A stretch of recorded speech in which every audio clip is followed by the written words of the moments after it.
প্রিয় বন্ধুরা, সবাইকে ভালোবাসা ও শুভেচ্ছা। আজকের ভিডিওতে বাজার থেকে আনা একেবারে টাটকা মৌরালা মাছ দিয়ে দেখাবো 3টে অসাধারণ রেসিপি। সর্ষে বাটা, কাঁচা আমের টক আর কলা পাতার স্পেশাল রান্না। ভিডিওটা শেষ পর্যন্ত দেখবেন, কারণ প্রতিটা রেসিপির স্বাদ আপনাকে মুগ্ধ করবেই। আজকের এই দারুণ রান্নাটা করেছেন আমার প্রিয় মেশো। তার হাতের জাদুতে টাটকা মোরালা মাছ দিয়ে তৈরি হচ্ছে সর্ষে বাটা, কাঁচা আমের টক আর কলা পাতায় স্পেশাল রেসিপি। চলুন দেখে নিই কিভাবে তৈরি হচ্ছে এই অসাধারণ সব পদ।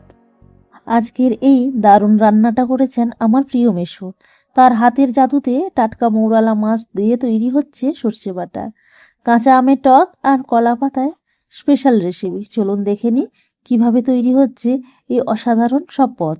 কড়াইতে বসিয়ে দিয়েছি মৌরলা মাছের সর্ষে বাটা, সঙ্গে দিয়েছি পেঁয়াজ, কাঁচা লঙ্কা, টমেটো আর একটু বেশি করে সর্ষে বাটা, যাতে স্বাদটা হয় একেবারে ঝাল মশলাদার। আর এরপর বসিয়ে দিয়েছে মৌরলা মাছের টক, কাঁচা আম দিয়ে তৈরি একেবারে টক আর হালকা ঝাল স্বাদের এই পদটা গরমে খেতে দারুণ লাগে। এবার কাটা পোনাগুলি দিয়ে শুরু হয়েছে আলু দিয়ে দারুণ একটা ঝোল। মশলা কষাতে কষাতে যে লালচে রংটা উঠছে, দেখলেই জিভে জল চলে আসে। আমার মেশোর হাতে এই লাল লাল ঝোলের স্বাদ সত্যি অসাধারণ। গরম ভাতের সঙ্গে হলে তো কোনো কথাই নেই। ধীরে ধীরে রান্নাটা এখন প্রায় শেষের দিকে, আর কিছুক্ষণ পরেই তৈরি হয়ে যাবে এই ঘরোয়া কিন্তু একেবারে লোভনীয় পদ।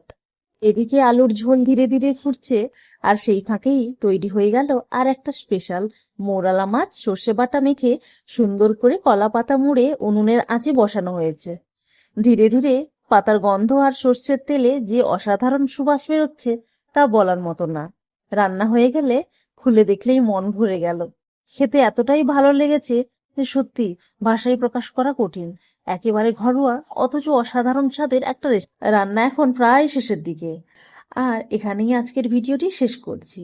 আজকের এই মৌরালা মাছের স্পেশাল রান্নাগুলো আপনাদের কেমন লাগলো অবশ্যই কমেন্ট বক্সে জানাবেন। আপনাদের মতামত আমার সবচেয়ে বড় অনুপ্রেরণা। আবার খুব তাড়াতাড়ি দেখা হবে নতুন কোনো ভিডিওতে, নতুন কোনো গল্প নিয়ে। ততক্ষণ তোমরা সবাই ভালো থেকো, সুস্থ থেকো। টাটা।